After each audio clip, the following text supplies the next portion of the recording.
Sir, आज मैं इस सदन में ये मांग रखता हूं कि जैसे इंडियन वोटर के पास राइट टू इलेक्ट है, वैसे ही राइट टू रिकॉल भी होना चाहिए। अगर देश का मतदाता अपने नेताओं को हायर कर सकता है तो वो नेताओं को फायर करने की शक्ति भी उसे मिलनी चाहिए।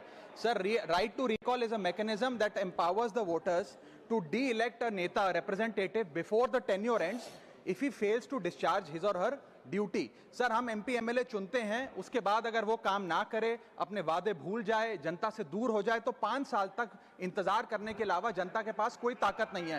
कोई इंटरिम प्रोविजन नहीं, कोई अकाउंटेबिलिटी नहीं, कोई परफॉर्मेंस रिव्यू नहीं, कोई करेक्टिव ऑप्शन नहीं।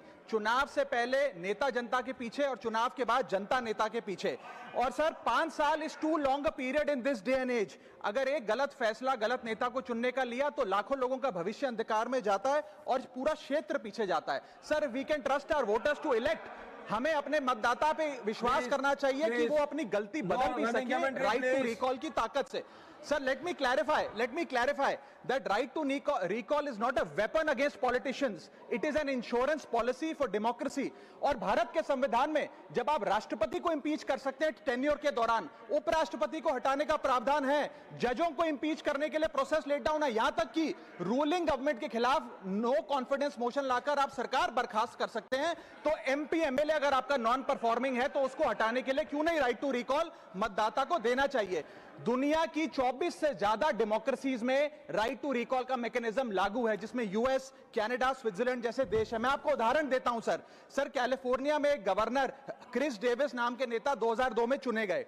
उनके कार्यकाल में मैसिव पावर कट हुए, एनर्जी क्राइसिस हुआ, बजट की मिसमैनेजमेंट और गन शूटिंग की वारदातें हुई। उसके चलते 1.3 मिलियन कंस्टिट्यूएंट्स ने एक पिटीशन साइन करके दी कि इन्हें रिकॉल किया जाए।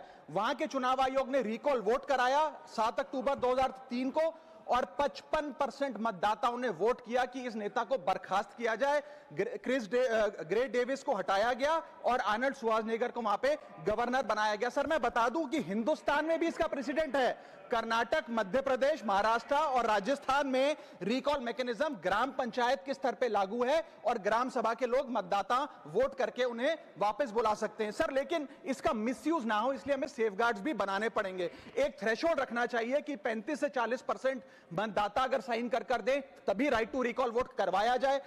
नेता को 18 महीने के लिए परफॉर्मेंस पीरियड देना चाहिए, कूलिंग ऑफ पीरियड, जिसमें उसे ना हटाया जाए। स्पेसिफिक ग्राउंड्स फॉर रिमूवल होने चाहिए ताकि फ्रिवलेस ग्राउंड्स ना हो और रिकॉल कम से कम 50% वोटों के बाद हो। ऐसा होगा तो पार्टियां भी ऐसे लोगों को टिकटें देंगी जो परफॉर्मर्स हो, ना कि नॉन परफॉर्मिंग एसेट, और भारत की डेमोक्रेसी मैच्योर होगी, सिटीजन एम्पावरमेंट बढ़ेगा and recall will give the voter the power to fix that right now sir.